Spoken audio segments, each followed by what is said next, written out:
लज्जा नहीं लगता है अमित शाह? बोलने में झूठ में बेशर्म है आप। राजनीति के बेशर्म व्यक्ति हो गए हैं। आपने ये वायदा किया था बिहार की जनता से कि बाढ़ की समस्या का स्थायी निदान कर देंगे। अमित शाह जी डरते काहे हैं आप? ठीक है, आप सहकारिता मंत्री के रूप में आपकी चर्चा ज्यादा है, गृह मंत्री के रूप में आपको नाकाबिल मानता है आदमी। सहकारिता मंत्री हैं, सहकारिता मंत्री अमित शाह बिहार के झंझारपुर में आए और झंझारपुर में जो बातें कही हमारी पार्टी के और प्रवक्तागण बताएंगे, लेकिन ये कितने दोहरे चरित्र के लोग हैं, इससे बातों को समझना, इनके भाषण से सुनकर के मुझे इस बात का एहसास हुआ कि बाकी जगहों पर ही नारा लगाएंगे जय श्री राम, लेकिन ये मिथिला की धरती है, सीता मैया की धरती है, तो यहां इनको बोलना पड़ा सिया राम। तो अयोध्या में तो अलग करवा दिया, भगवान राम और सीता को अलग अलग कर दिया। तो दूसरे जगह पर जय श्री राम बोलते हैं, तो यहां सिया राम बोलने की जरूरत इनको क्या पड़ गई? यह सवाल मेरा माननीय अमित शाह जी आपसे है।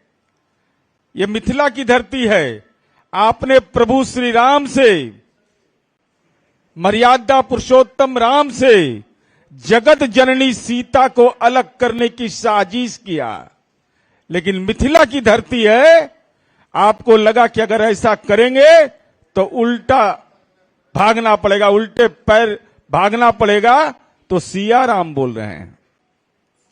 अब चलिए, अब अयोध्या में राम मंदिर बन रहा है माननीय न्यायालय के निर्देश से, तो सीतामढ़ी के पुनौरा धाम में जगत जननी सीता का जो विकास का मापदंड तय हुआ और माननीय मुख्यमंत्री नीतीश कुमार जी ने 74 करोड़ 43 लाख रुपए 47 लाख रुपए इसके लिए दिए। अगर जगत जननी सीता के प्रति आप ईमानदार थे, अगर राम और सीता की जोड़ी को आप मानते हैं कि सनातन धर्म की एक ऐसी जोड़ी जो आम लोगों को प्रेरित करती है, तो जगत जननी सीता के मंदिर बनाने के लिए इनके खजाने में 1 रुपया नहीं है, 1 रुपया नहीं, इसलिए कि जगत जननी सीता के प्रति आपका नजरिया सही नहीं है। यह सीधा आरोप मेरा है, नहीं तो आज तो आप बोलते कि भाई हम भी पुनौरा धाम के विकास के लिए केंद्र सरकार ने यह काम करेगी, करना तो नहीं है आपको रहता है, लेकिन मुंहों से छुरछुरी पड़ाका छोड़ते कि हम ही काम कर रहे हैं, जैसे कर देते थे आप, तो वो भी नहीं किए। दूसरा सवाल है कि आज ये तय हो गया कि एम्स दरभंगा में नहीं बनेगा। साफ तौर पर माननीय अमित शाह जी ने कहा कि दरभंगा एम्स नहीं बनेगा। अब अंतर्राष्ट्रीय मिथिला परिषद, मिथिला राज्य निर्माण सेना, संयुक्त मिथिला राज्य संघर्ष समिति, मिथिला स्टूडेंट यूनियन के लोग धरना पर बैठे हुए थे। धरना पर 4 दिन से उनकी सुधि नहीं लिए, उनकी जरूरत उनको नहीं थी। और आदरणीय अमित शाह जी किसको देखने के लिए कह रहे थे? अरे नरेंद्र मोदी के लिए दीजिए इसरो के वैज्ञानिक वाला एगो आंख में दूरबीन, जो कह दिए कि वहां तो बन गया। तो आप तो सहकारिता मंत्री हैं, आप सहकारिता मंत्री हैं, इसका एहसास है ना आपको? तो नरेंद्र मोदी जी ने तो उसका उद्घाटन कर दिया था, कहा खुल गया, वहां उनको दूरबीनवा दे देते ना, इसरो के से मांग करके कहते कि जरा इसको देख लीजिएगा ठीक से।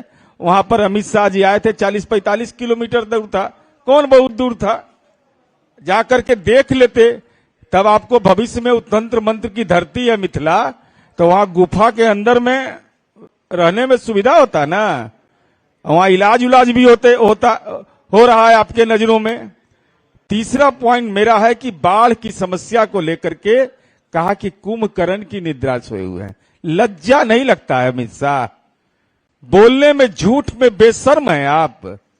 राजनीति के बेशर्म व्यक्ति हो गए हैं। 4 बार आदरणीय प्रधानमंत्री जी नेपाल गए थे, वीडियो क्लिपिंग है मेरे पास। आपने ये वायदा किया था बिहार की जनता से कि बाढ़ की समस्या का स्थायी निदान कर देंगे। 4 बार गए, वहां कार्यालय खुला हुआ है, G20 का श्रेय ले रहे हैं। तो अब तक हाई लेवल डैम बनाने के बारे में जो सहमति बनी, माननीय उच्च न्यायालय पटना के लोकहित याचिका में यह कहा गया कि केंद्र सरकार इसमें कमेटी बनाए, और इसके पूर्व भी वहां कार्यालय खुला हुआ है। 4 बार प्रधानमंत्री गए, तब मंत्र पढ़ रहे थे क्या? वहां मंत्र सीख रहे थे? चिंता नहीं हो रही थी बाढ़ का? वहां के आदरणीय प्रधानमंत्री जी से क्यों नहीं विमर्श किया? आप विश्व के अपने आप को शक्तिशाली प्रधानमंत्री मानते हैं, तो हाई लेवल डैम बनाने पर सहमति हो गई। राज्य सरकार के माननीय मुख्यमंत्री नीतीश कुमार जी लगातार केंद्र से अनुरोध कर रहे हैं कि भाई इसके लिए आप पहल करिए।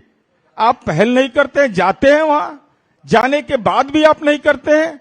इसका मतलब सीधे तौर पर है कि आपको कोई लेना देना नहीं है।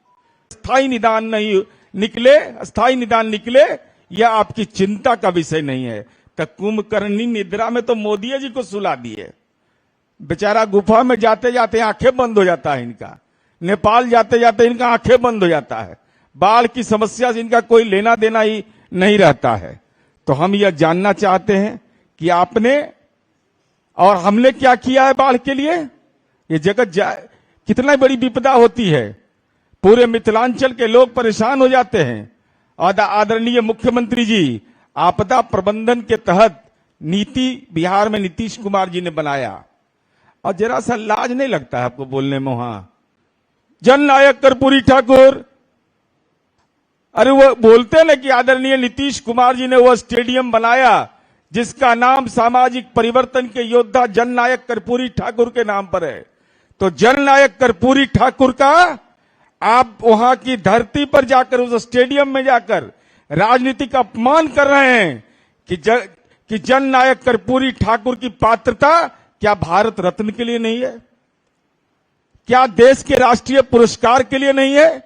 और जनता दल ने लगातार यह बात कह रही है कि भाई जननायक कर्पूरी ठाकुर को माननीय नीतीश कुमार जी ने लगातार केंद्र सरकार से निवेदन किया कि भारत रत्न उनको दीजिए।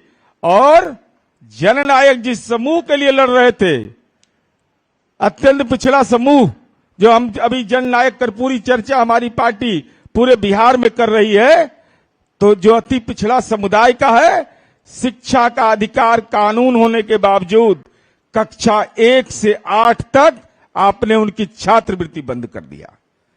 हम लोग सुबह में ही ट्वीट करके बोले कि भाई उसको दीजिए, तो दीजिएगा, कुछ है नहीं। और आप लगातार, तो हम ये जानना चाहते हैं कि नेशनल क्राइम ब्यूरो का आंकड़ा जारी नहीं हो रहा है, और कह दिए कि छुट्टी के बारे में। तो हम जानना चाहते हैं अमित शाह जी सहकारिता मंत्री ज्ञान दे रहे थे हम लोग को।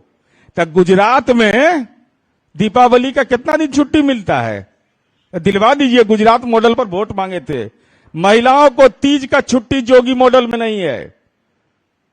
छठ पर्व का 1 दिन छुट्टी नहीं है। अनंत चतुर्दशी का छुट्टी नहीं है। अब बनारस पंचांग में ही सब पर्व है। तो बनारस पंचांग को मानते हैं कि नहीं?